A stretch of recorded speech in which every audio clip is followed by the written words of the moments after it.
Today, police combed the DeFeo's handsome three-story house for clues while divers explored the backyard swimming pool for the still unfound murder weapon. Police have been questioning the son, Ronald, and now say he is being, quote, safeguarded. Investigators say without explanation that they now feel young DeFeo was in the house at the time of the murders, but they're not yet considering him a suspect. He came, he opened the door, and he was screaming, "Come on, help me. Somebody shot my mother and father." Everyone ran out of the bar, and that was it. They all took off. No, I had to stay. I was tending bar. They all jumped in his car and took off. There's one element in the usual mass murder story which seems to be missing from this case. There's no sense of fear in this community. No feeling of a mass murderer on the loose. People we talked to seem to feel that whatever was the motive for this crime, it had something to do with the family. It's not something that's going to return to bother anyone else.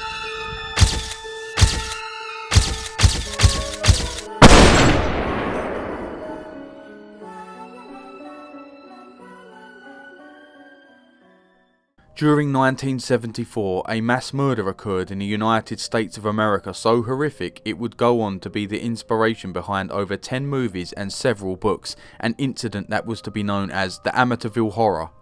On November the 13th, 1974, Ronald DeFeo Jr. entered Henry's bar in Long Island, New York, and shouted out, "You've got to help me, I think my parents are shot." DeFeo and a few people from inside the bar travelled back to the DeFeo residence at 112 Ocean Avenue. The group arrived at the DeFeo family home. As they approached the residence, they found the front door to be unlocked and quickly entered the premises. They were met by the family dog chained to the inside of the kitchen door, barking. Bobby Kelsky led the group upstairs to the master bedroom. They switched on the light and were met with a very disturbing, horrific scene. The lifeless bodies of Ronald DeFeo Sr. and his wife Louise DeFeo were laid on the bed motionless. A bullet hole and a splash of dried blood were visible on Ronald's back, and Louise's body was hidden underneath a blanket. The men then searched the rest of the house and soon realised that all of the DeFeo children, Dawn, Allison, Mark and John Matthew, had also been murdered. They were all found in their beds. It would appear that they were shot while they were sleeping, or at least not disturbed, which is one of the strangest things surrounding these murders. How is it even remotely possible that DeFeo was able to kill all 6 members of his family with a .35 caliber Marlin rifle in the dead of the night, a gun that can be heard over a mile away?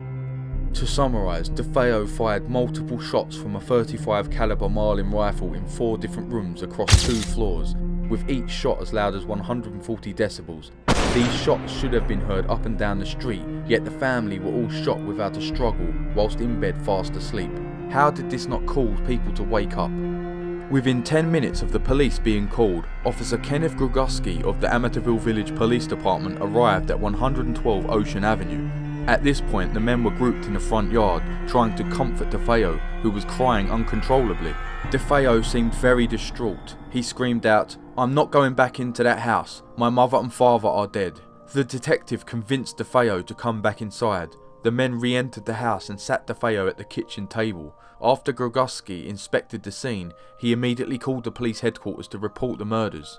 A large amount of police officers, detectives and reporters began arriving at the DeFeo residence, along with a crowd of curious locals who had gathered beyond the police rope that sealed the crime scene. Suffolk County Detective Gaspar Randazzo was the first to question Ronald DeFeo on the scene. Although distraught, DeFeo was able to tell Randazzo where he had been that day and how he found the bodies. When asked who he thought was responsible, DeFeo told detectives that a mafia hitman, Louis Fellini, was responsible for the murders. Detective Jared Gozoloff suggested that Ronald be placed into protective custody for his own protection, as claims of mafia-involved murders had officers believe that Ronald DeFeo Jr. himself could be in danger.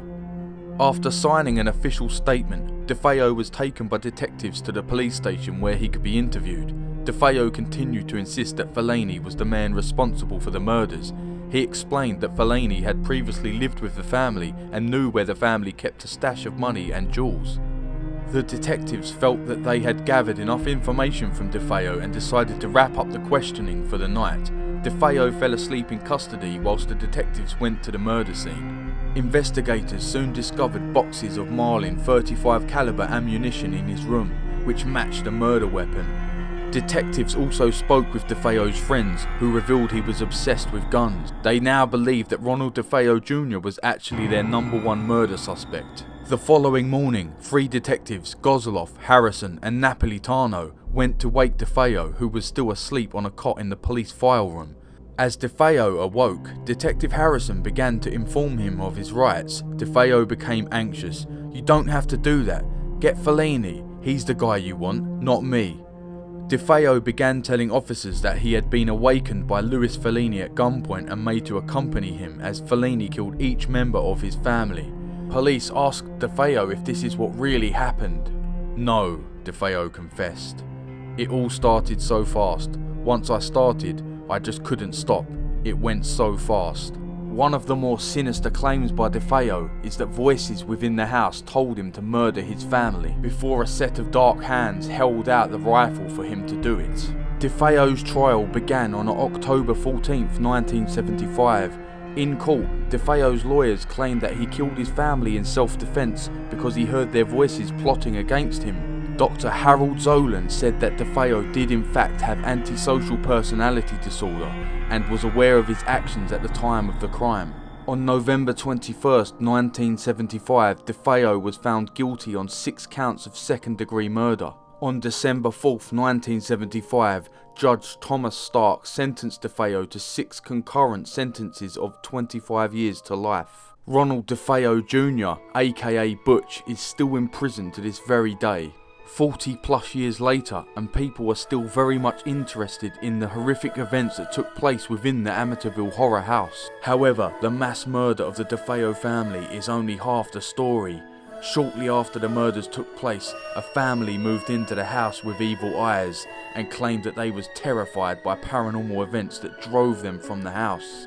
Join me next time, where we'll be once again revisiting the Amityville horror house, but this time to explore the paranormal events that were said to have taken place.